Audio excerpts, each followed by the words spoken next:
బృహస్పతి కర్కాటక రాశిలోకి ప్రవేశిస్తున్నారు. దీని ప్రభావం ద్వాదశ రాశులపై పడుతుంది. మీ రాశిపై ఎలాంటి ప్రభావం ఉంటుందో చూడండి.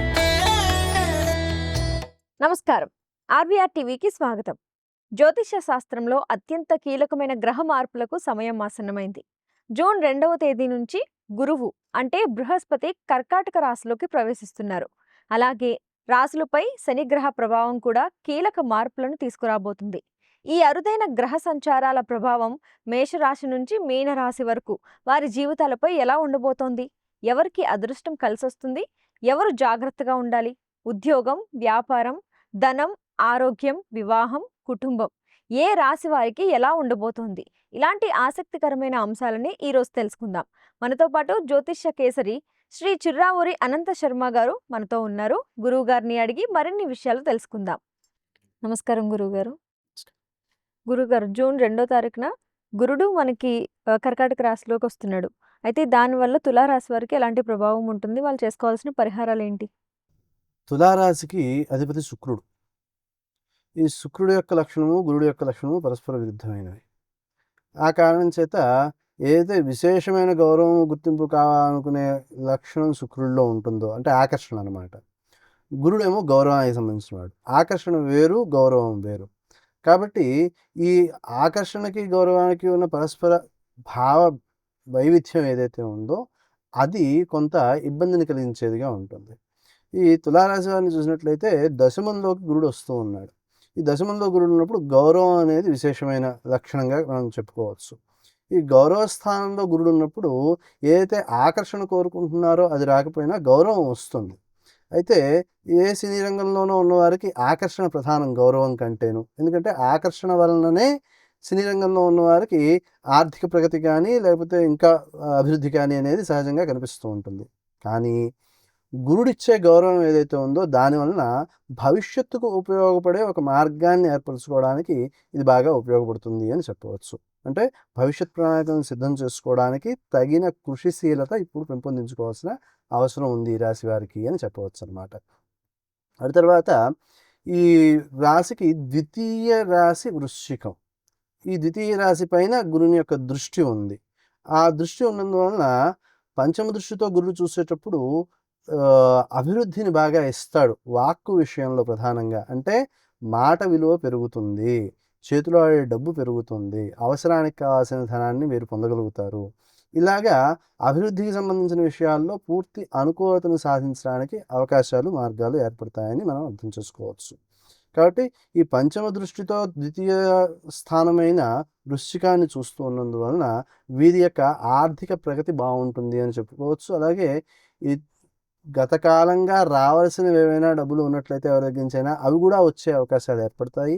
అలాగే చరస్థిరాస్తులు పెద్దల నుంచి ఏమైనా రావాల్సి ఉన్నట్లయితే అవి కూడా రావడానికి అవకాశం బాగుంటుంది. ఇక్కడి నుంచి చతుర్థ స్థానము మకర స్థానం. మకరం యొక్క లక్షణం ఏమిటి అంటే సౌఖ్యాన్ని ఇచ్చేది.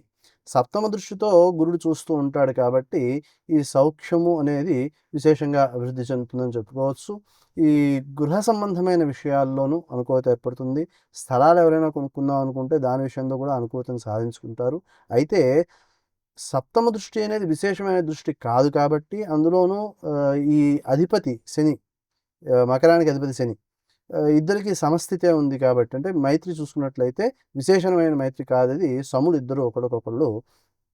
ఆ కారణం చేత విశేష ప్రభావం కనిపించడం కష్టం. కాబట్టి ఈ గృహ సంబంధమైన విషయాల్లో అనుకూలత కోసమేమో చింతామణి గృహాంతస్థ శ్రీమన్నగర నాయక అనే మంత్రాన్ని, భూ సంబంధమైన విషయాల్లో ఏమో శ్రీ వరాహాయ ధరణ్యుద్ధారకాయ త్రివిక్రమాయ నరనారాయణాత్మనే నమః అనే మంత్రాన్ని చేసుకుంటూ ఉండడం చాలా మంచి ఫలితాన్ని ఇస్తుంది.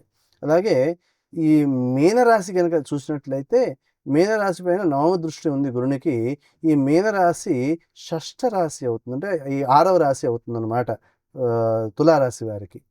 ఈ 6వ రాశి అయినప్పుడు అక్కడ శత్రురోగ రుణాలు అని మనం చెప్పుకుంటూ ఉంటాము. ఆ శత్రురోగ రుణాలని అధిగమించడానికి కావాల్సిన బలాన్ని పొందుతారు.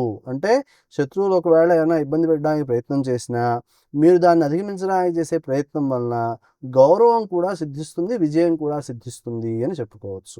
అయితే ఈ మీనరాశి అనేది అధిపతి గురుడే కాబట్టి, గురుడు స్వక్షేత్రం కాబట్టి విశేషమైన ఫలితాన్ని అక్కడ మనం చెప్పుకోవడానికి అవకాశం ఉంటూ ఉంటుంది.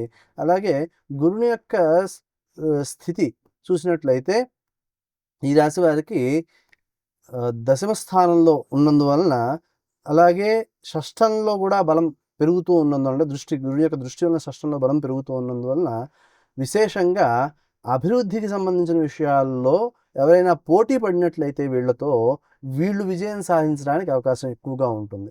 కాబట్టి విజయం వైపు మార్గం బాగుంటుంది అని చెప్పవచ్చు అన్నమాట. గురువుగారు, గురువు రాశి మారడాన్ని చాలా విశేషంగా చెప్తూ ఉంటారు. అసలు దాని ప్రత్యేకత ఏంటి? సహజంగా గురుడికి ఉండే లక్షణం ఏంటి అంటే, ఒక రాశిలో ఒక సంవత్సర కాలం పాటు ప్రయాణం చేస్తాడు. మనకి ఒక వ్యక్తి మన ఇంట్లోకి వచ్చినప్పుడు ఏదో ఒకసారి వచ్చి పలకరించి వెళ్ళిపోతే అతని యొక్క ప్రభావం మన మీద ఏమీ ఉండదు. అదే బంధువు వస్తే ఇంట్లో ఓ 4 రోజులో, వారం రోజులో ఎంతకాలం ఉంటున్నారనే దాన్ని బట్టి ఆ ప్రభావం మన మీద కనిపిస్తూ ఉంటుంది. ఏదో ఓ రోజు ఉండి వెళ్ళిపోతారు అన్నప్పుడు కూడా దాన్ని ప్రత్యేకించి పట్టించుకోము. ఓ నెల రోజులు ఉంటారు అంటే కొంచెం దాని యొక్క ప్రభావం, దానికి కావాల్సిన అవసరాలు ఇవన్నీ సమకూర్చుకుంటూ ఉంటాం ప్రత్యేకంగా. అలాగా ఒక సంవత్సర కాలం పాటు ఒక గ్రహం ఒక రాశిలో ప్రయాణం చేస్తోంది అన్నప్పుడు దాని యొక్క ప్రభావం యొక్క తీవ్రత ఎక్కువగా ఉంటుంది. అయితే ఇప్పుడు ఏమవుతోంది, మనకి గురుగ్రహం యొక్క సంచారము అతిచారము అనే పేరుతో సంవత్సర కాలం ఉండవలసింది పూర్తిగా ఉండకుండా స్వల్పకాలంలోనే మార్పు వచ్చి వేరే రాశిలోకి వెళ్ళిపోతోంది. అంటే రేపు జూన్ 2వ తారీఖున వస్తోంది, మళ్ళీ అక్టోబర్ 31వ తారీఖున ఆ రాశి నుంచి వెళ్ళిపోతోంది. అంటే ఎంత ఎంత ఎంత పరిధి అయింది అంటే సుమారుగా 4 మాసాలు. ఈ తక్కువ సమయంలో ఉన్నందువలన ఆ గ్రహం యొక్క ప్రభావం ఎక్కువగా దాని మీద చూపించే అవకాశం తక్కువ అని అర్థం చేసుకోవాలి. ఇలా తక్కువ కాలంలో దాని ప్రభావం చూపిస్తున్నప్పుడు అది ఇచ్చే ఫలితాన్ని ఏదో ఒక్కసారిగా ఇచ్చేసి అలా వెళ్ళిపోతుందనమాట. అంటే కంటిన్యూటీ అనే దాని యొక్క ప్రభావం తగ్గుతోందనమాట. అలాగా ఆ గ్రహం ఎక్కువ కాలం ఆ స్థానంలో ఉండడము అనే లక్షణం ఉన్నందువలన వచ్చేటప్పుడు, వెళ్ళేటప్పుడు కూడా దాని యొక్క ప్రభావాన్ని విశేషంగా చూపించి వెడుతూ ఉంటుంది. అందుకనే మనకి శని యొక్క సంచారము, గురుడి యొక్క సంచారము. శని అయితే ఇంకా ఎక్కువ కాలం 2.5 సంవత్సరాల పాటు ఉంటాడు శని ఒక రాశిలో. కాబట్టి ఈ సంవత్సర కాలం పాటు ఉండడం అనేది ఒక విశేషమైనట్లయితే, రెండవది గురుడు శుభగ్రహం ఉన్నవాటిలో. ఈ శుభగ్రహం అనేవాడు మేలు చేస్తాడు అనే లక్షణాన్ని శాస్త్రంలో చెప్పడం జరుగుతూ ఉంటుంది. అయితే గురుడుకున్న లక్షణం ఏమిటి అంటే, నువ్వు ఎంత శ్రమ పడితే అంతే ఫలితాన్ని ఇస్తానయ్యా అంటాడు. ఎంత శ్రమ పడుతున్నాము అనేది మనకు తెలుసు. ఉదాహరణకి ఐటీ ఉద్యోగాలు ఉన్నాయి. ఈ ఐటీ ఉద్యోగాల్లో వచ్చే జీతాలు చాలా భారీగా పెద్దవిగా కనిపిస్తూ ఉన్నాయి. కానీ ఒకవేళ ఉద్యోగం పోయింది అన్నప్పుడు వచ్చే నష్టము ఇంతకాలము ఎంతైతే జీతం తీసుకున్నామో ఓ సంవత్సరంలో మొత్తం అంతా విడిపోయే పరిస్థితి. కాబట్టి ఎంత ఆదాయం వస్తుందో ఆ ఆదాయం నికరంగా ఉండడానికి ఏదైతే ప్రయత్నం చేయాలో, కృషి ఉండాలో, ఆ కృషి కంటే తక్కువ కృషి చేస్తూ ఎక్కువ ప్రయోజనాన్ని పొందడము అనే లక్షణాన్ని గురుడు ఇవ్వడు. ఈ విషయాన్ని దృష్టిలో పెట్టుకుని మనం ఎంత అవసరమో అంతవరకే సంపాదించుకోవాలి అనేది గురుడు జ్ఞానానికి సంబంధించిన వాడు, ధర్మానికి సంబంధించిన వాడు కాబట్టి గురుడు ఆ లక్షణాన్ని చూపిస్తూ మనకి ధర్మశాస్త్రంలో నీకు ఎంతవరకు అవసరమైతే అంతవరకే సంపాదించుకోవయ్యా అని చెప్పడం కనిపిస్తూ ఉంటుంది. గురువుగారు, గోదావరి పుష్కరాల సమయంలో అసలు ముహూర్తాలే ఉండవు అని చెప్తూ ఉంటారు. అది ఆ ప్రాంతానికే పరిమితమా లేదా అందరికీ ఉండవా? అందరికీ సామాన్యంగా అర్థం కావడం కోసం అదిగో తేదీ నుంచి పుష్కరాలు అని ప్రచారం తొందరగా అయిపోతుంది. ఆ ప్రచారం అవుతుంది కాబట్టి సామాన్యులందరికీ అర్థం అవుతుంది కాబట్టి పుష్కరాల సమయం నుంచి ఆ పుష్కర సంవత్సరం అంతా కూడా ముహూర్తాలు ఉండవు అనే విషయాన్ని చెబుతారు. ఈ చెప్పడం ఎవరికి? సామాన్యుల కోసం. కానీ దాన్ని ఎలా అన్వయం చేశారు?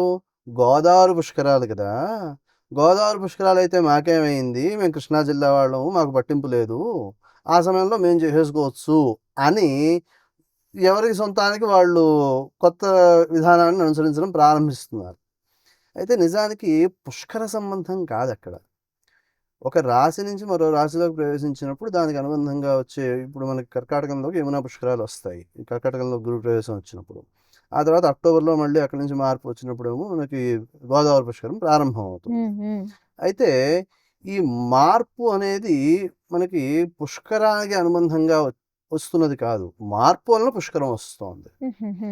కాబట్టి గురుడు మారినప్పుడు, సింహరాశిలోకి మారినప్పుడు గోదావరి పుష్కరాలొస్తాయి. ఆ సమయం సంవత్సరం అంతా కూడా మనకి ముహూర్తాలుండవు అనేది అక్కడ చెప్పబడిన నియమం. ఇలా ముహూర్తాలుండవు అని చెప్పి ఎప్పుడైతే నియమం చెబుతున్నారో, గురుడు సూర్యుని యొక్క రాశిలోకి ప్రవేశించినందువలన సూర్యునితో అనుబంధం ఎప్పుడైతే ఉంటుందో, ఆ అనుబంధం వలన తన యొక్క బలాన్ని కోల్పోతాడు అని చెప్పడం. ఈ బలాన్ని కోల్పోతాడు కాబట్టి ఆ సమయంలో ముహూర్తాలేమీ పెట్టుకోవడం మంచిది కాదు.